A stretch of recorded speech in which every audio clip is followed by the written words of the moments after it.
For today's critical thought, we're taking things down from Design 101 to Design 100, maybe even just Design 1, as I want to talk about the most barest of the bare essentials that need to be in your game if you want to consider it a minimal viable product and hopefully get consumers interested in playing and spending for it.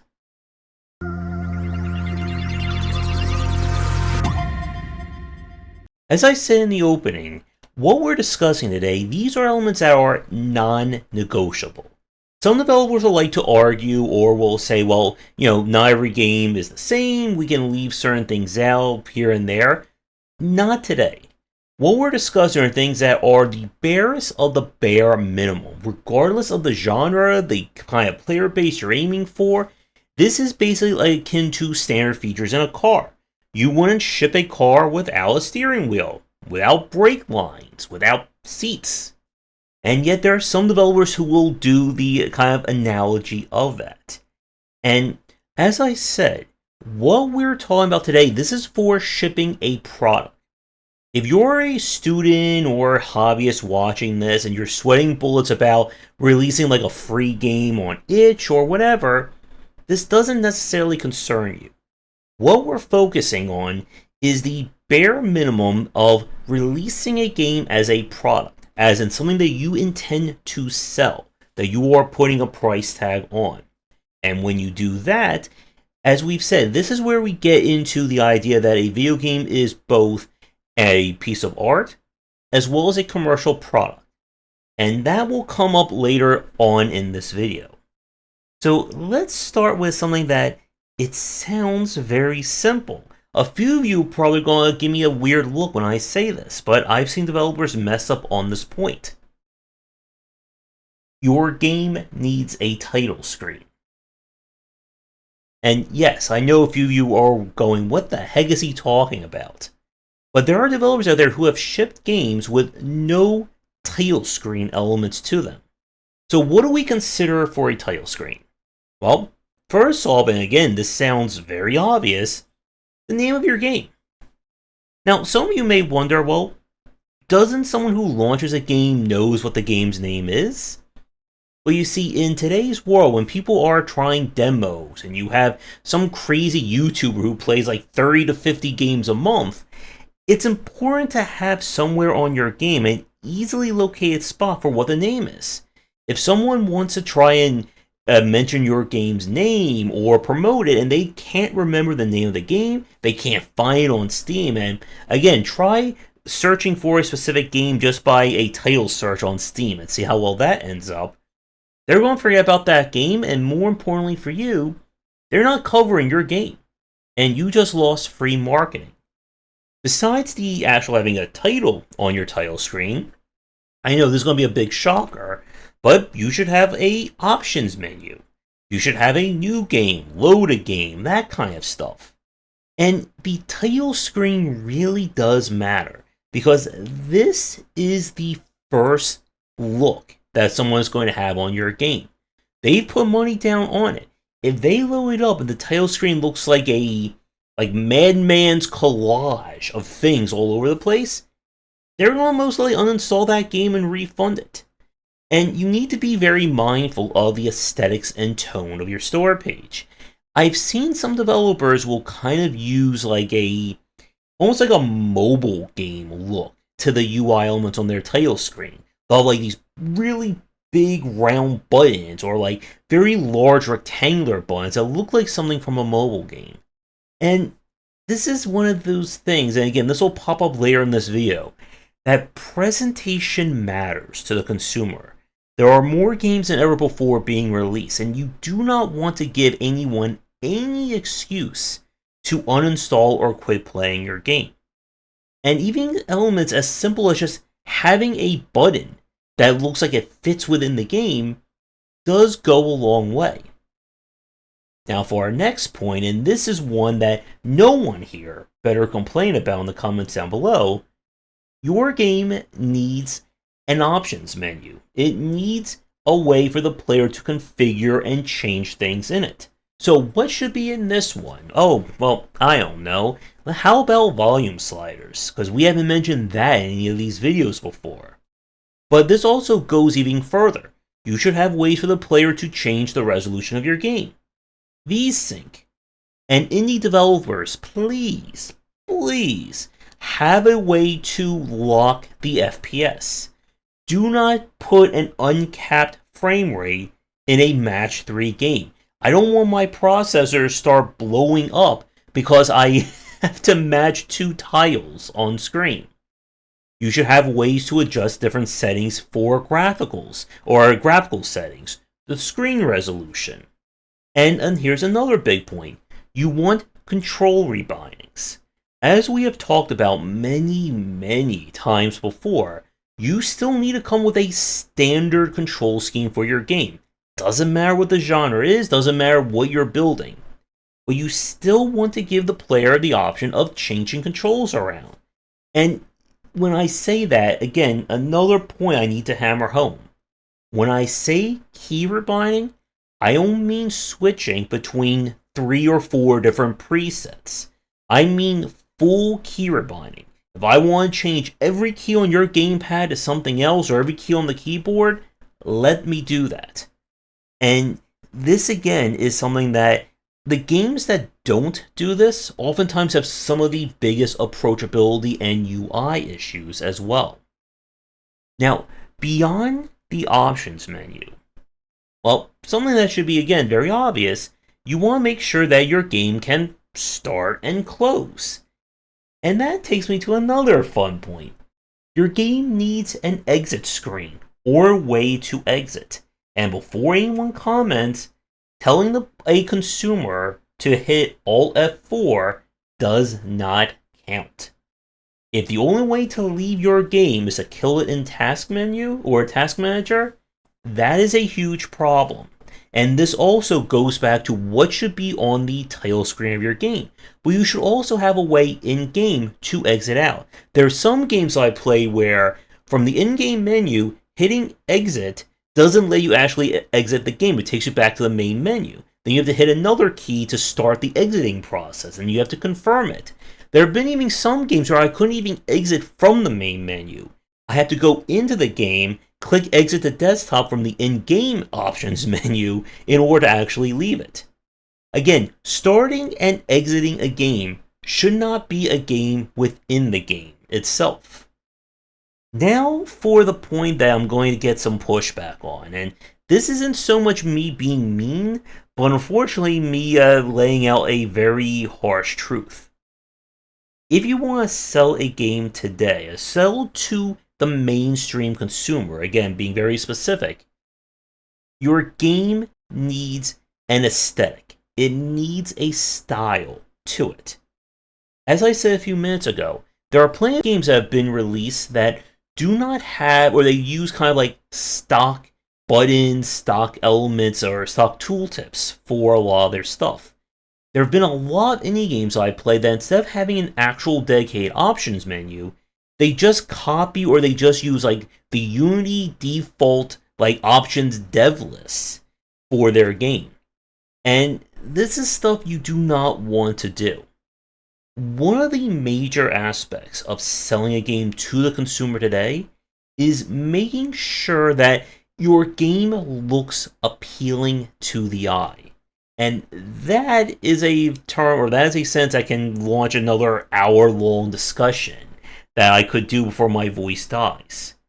But one of the most surefire ways of kind of torpedoing your game's success before anyone can even play the game is if your game doesn't at least have some kind of unified aesthetic and theme. There are games out there, and there are people who have gotten tired of bad pixel art. They're even getting tired of master class pixel art. But I've played games that have looks and have used pixel art that look even worse than games from 1985. You do not want, again, to have your game look like it fell off the back of a truck somewhere. And I know that good art is hard. I especially know that as someone with no artistic ability whatsoever. But if you're trying to sell a product today, you need your game to look appealing in some way, shape, or form. As we've said, and we've looked at all the many Vampire Survivor likes that have been released in the last year, I can't believe it's only been a year now. A lot of them look worse than Vampire Survivors. That's not the bar you want to have your game judged by. If you're building your game on a popular genre or one that people are talking about, you don't want your game to look worse than those examples. And again, there's nothing stopping you from updating the art as you're working on a game. But if you're releasing a game, and everyone just takes one look at the art and their eyes just immediately glaze over, that is not going to help your game sell, and I can tell you with 100% certainty, that is not going to get influencer eyes on your game. One of the major aspects of selling a game in today's market, and unfortunately it is one of those harsh truths, is making your game kind of like streamer friendly or YouTuber friendly. And if your game lacks any kind of aesthetic flourish, graphical style, anything along those lines, people aren't going to watch that. And if they're not going to watch it, a YouTuber and a streamer is probably not going to cover it. And again, like, I am not the norm of that kind of thing. I have played just about every game that has been sent to me. I do not care how sharp your pixels are, how many bits they are made up of. But again, if you're trying to have someone go to your store page, look at your images, look at your trailer, and then say, well, I want to buy this game, if any of that looks low quality, if it doesn't mesh right, and we've graded trailers and store pages on this point, people are not going to want to invest in that unless they get it from a very trusted source. If their favorite YouTuber or their favorite streamer or reviewer gives this game a 9 out of 10, yeah, they'll probably check it out then. But as I'm sure you're well aware of, then you have to rely on getting the attention of that person in order to play your game. And as you get higher and higher into kind of like the YouTube and Twitch echelons, it becomes that much harder unless you already have a lot of clout or a lot of money to get them to play that. And as we've said plenty of times over, a major YouTuber or streamer covering your game or covering a game is not the reason why that game succeeded. The game succeeded, and then those people covered those games. And there is a greater discussion to be had about that point that we do not have the time to get to. So to wrap things up for today's video, I want to touch on another point, because I know a few indie developers are probably going to come in and try and refute some of these claims. Consumers these days do not care about your life story. They do not care if this is a game that you've been working on for 2 weeks, 2 months, a decade. You have put in $20, $1 million, your entire life savings on. What they care about is the product that is on the page or the game that is in their Steam library. And they can quit a game for any number of reasons. And some of you may laugh and joke about someone loading up a game, playing for like 20 seconds and going, nope, I don't like it, negative review. But guess what?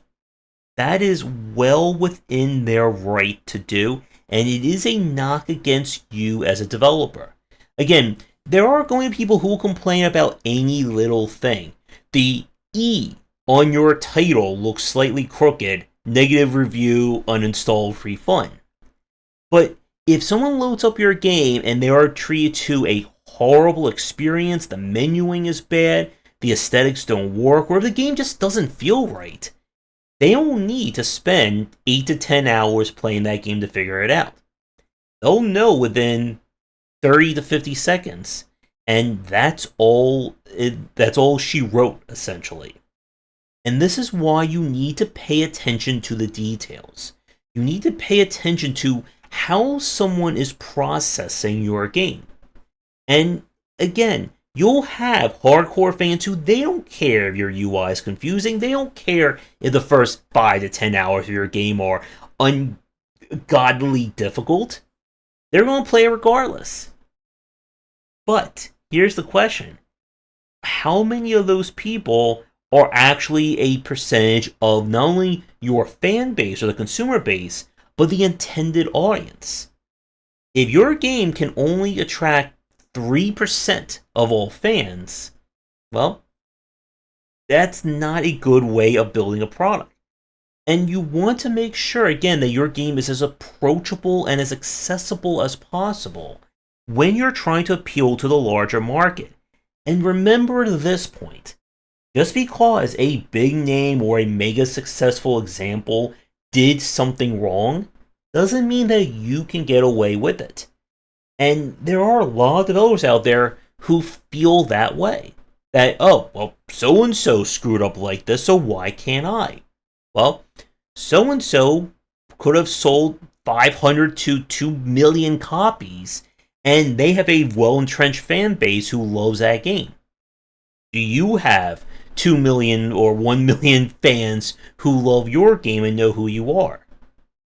And for every indie developer out there, I apologize for giving you just a sharp stab with my knife as I utter that last sentence. In conclusion for our video, game design and the act of selling a game are not kind of this like malleable, amorphous thing anymore. If you want your game to succeed, there are basic elements and rules you need to follow. And like I've said, we're not even talking about gameplay in this video. We're not talking about you building the Vampire Survivor, Slay the Spire, No Man's Sky, Back for Blood, anything else you want to throw in there kind of game. We're just talking about the kind of wrapper or the overall package of your game. And the reason why this does matter for people is that as you improve in this, as you make your UIs better, as you make your title screens cleaner, as you work on your art style or hire people to do it, it's going to raise the overall quality of your game. And as that quality goes up, more people will be willing to stick with it or check it out. And like we've said, this is not about turning your very first dream idea that you came up with 15 years ago into a $5 trillion mega franchise so you can retire. This is just getting your foot out the door and starting this process of working and living off of your games. Because your first game, like we've said, is most likely not going to turn too many heads. But as you build, as you improve, as your name gets out there, things will grow. And if you do things right, it gives you a greater chance for success. And again, let me say that again. I said a greater chance for success. I didn't say a guaranteed chance of success.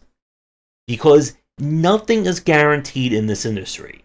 The best that you can do is mitigate as many problems, pain points, faults with your game as one can do, and sometimes it just comes down to dumb luck as to what games succeed and which ones don't. But the more things that you do right, the better your chances are going to be. So, to end things on for today, for those of you watching, can you think of any step zero things that are or should be required for any game being released today? Again, we're not talking about genre-specific stuff just yet. This is just universal. Let me know in the comments down below. Do the YouTubing stuff people tell you to do. If you're interested in my thoughts on design, check out all my books wherever they are sold, and visit our Discord and Patreon. Come back for daily sessions on game design here, and on Game Wisdom, where we examine the art and science of games.